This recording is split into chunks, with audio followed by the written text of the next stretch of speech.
Hi guys and welcome back to my channel. So today let's do a very short little story time about the time Jeff Goldblum saved me from a nonce. Instant demonetization, not really a nonce, like I'm British, we throw that word around. But there's some backstory to it. So when I was about 7 or 8 years old, I was very young, I was a child. I went to London, this was before I lived in London. I went to London for the day and evening with my mum and her work colleagues because we were all going to go watch Stomp, the musical. Do you know that thing, Stomped, where they just get bin lids and they smash them around, they get brooms and like hit them and stuff. Yeah, that. Remember that? Went to go see that at the West End. So we went out for a nice day out in London, little kid. Oh, how fun. Went to the Disney store. I got a massive Lilo and Stitch toy. It was Stitch from Lilo and Stitch, not just a Lilo and Stitch toy. That was a bit ambiguous. A Stitch from Lilo and Stitch, and it was about almost as big as me. It was huge, and I was lugging that around me all day around London.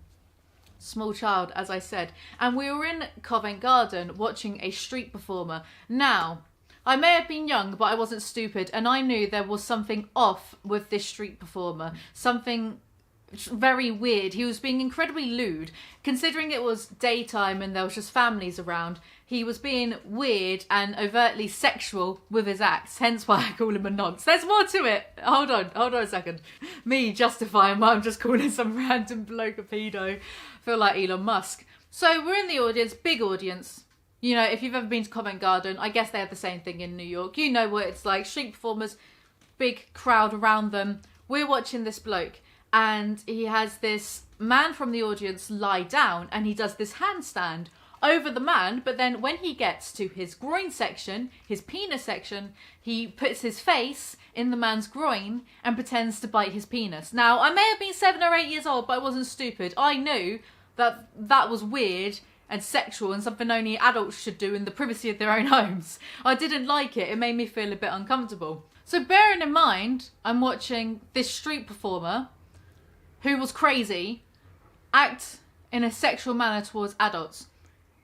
He had one of those mics on and he said, for my next trick, I need a child from the audience. And obviously I look like a beacon because I'm holding this massive Stitch toy. So he goes straight towards me. Now I've just watched this bloke put his face in some other man's like penis area. I ran. Holding this massive Lilo and Stitch toy, I ran like I'd never run before. I ran like there was a pedo after me. And do you know what this bloke did? Any reasonable adult would have just gone, that kid is obviously a little bit worried. I shouldn't exacerbate the situation. I shouldn't make it worse. He ran after me. What kind of full-grown adult runs after a little kid? I don't care that we were in public. He just ran after me, you know, weaving in and out of people as I'm darting like through the audience trying to get away from literally a nonce running after me. And he's saying into his microphone things like, oh guys, we've got a fast one here, ha ha ha. Meanwhile, my mum and her horrible friends are just cackling away, thinking this is the funniest thing, like, Alizee's about to get abducted. So I'd had enough at this point, running through the audience, and I hid behind this really tall bloke. Just kind of like grabbed him and hid behind him, away from this man. And the street performer gave up, went to another child and asked them the question, what's your favourite animal? And the child said, rabbit or something like that. And the bloke looked at me, side-eyed, the street performer side-eyed me and said, that's all I wanted from you. I watched you put your face in a man's penis. How was I to know that? How am I being the unreasonable one? You're the one that just ran after a 7-year-old. Anyway, so I'm hiding behind this big bloke and I look up and I'm like, oh, that guy looks really familiar. Oh, it's that dude. It's that geezer from Jurassic Park, isn't it? It was Jeff Goldblum. I had hid behind Jeff Goldblum, who was looking upon... I remember he had this look of distaste upon his face at the street performer. Jeff Goldblum shielded me, protected me. I needed a Chris Hansen, but instead I got a Jeff Goldblum. So I was just kind of like, oh, well, that's interesting. I was 7 years old, so it wasn't like, you know, that big of a deal to me, really. It's not like now. The internet seemingly collectively looks upon Jeff Goldblum as some sort of daddy. Wasn't like that at the time. I was 7 years old. I was just kind of like, oh, that's an interesting thing that's happened. So I sheepishly went back to my mum, tail between my legs, because I was a very guilty feeling child all the time. I didn't like attention being drawn to me as a child. Very surprising, I know, considering the path my life has taken. But I didn't like attention, so things like that, causing a ruckus in public, embarrassed me. So I felt very embarrassed and sheepish when I went back to my mum, who was still laughing at me. And I was like, oh, Mum, that bloke from Jurassic Park was here. That's who I hid behind, that geezer. And she didn't believe me. None of her friends believed me. They rinsed me for it all afternoon. Like, Alizee, you're always making stuff up. Why are you telling tall tales? Like, always making stuff up. I was a very truthful child. I was a very shy and truthful child. Not like now where I do... I wasn't like this when I was a child. But my mother just wasn't having any of it. She didn't believe it for 1 second.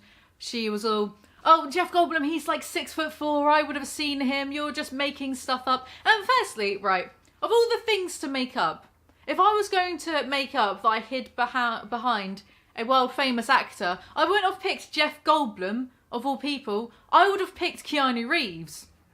Even at that age, Keanu Reeves has been my one and only.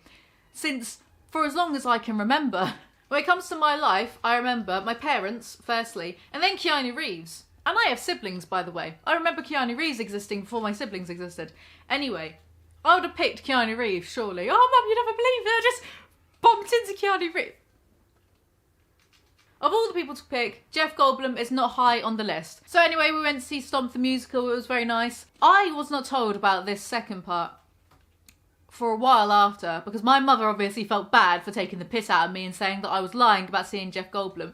Turns out the next day she looked in the News of the World magazine in the section where it said, oh, celeb spotting out and about. And it said right there in print, yesterday, Jeff Goldblum spotted at Covent Garden. Who the fuck is lying now, Mum? Basically, short story even shorter. If it wasn't for the magical intervention of Jeff Goldblum, I possibly wouldn't be here today. I'd still be in Covent Garden, running away from that slightly noncy street performer. Anyway, that's my little story about that. I just wanted to get that out into the universe. Maybe Jeff Goldblum will see this. Thank you very much for rescuing me. Realistically, you didn't really do anything. Just imagine being an adult, being Jeff Goldblum, and some kid is like grabbing you, hiding behind you because they're being chased by some pervert. And do you know who that little kid grew up to be? Alizee Yeezy. It would have been cooler if it was Keanu Reeves though. Anyway, that's all for this video. Just a little quirky story for you lot. If you did enjoy this video, then do remember to like, comment, subscribe. I make new videos whenever I fancy, whenever I feel like it. I try to be Monday to Friday. I try to be like 3+ videos a week. So yeah, follow me on Instagram for my own validation. Jeff Goldblum, if you ever see this, hit me up, fam. As in, let's make content together. Calm down, guys. He's old enough to be my dad. I'm gonna stop before I just dig this hole even deeper. I will see you guys next time. Bye!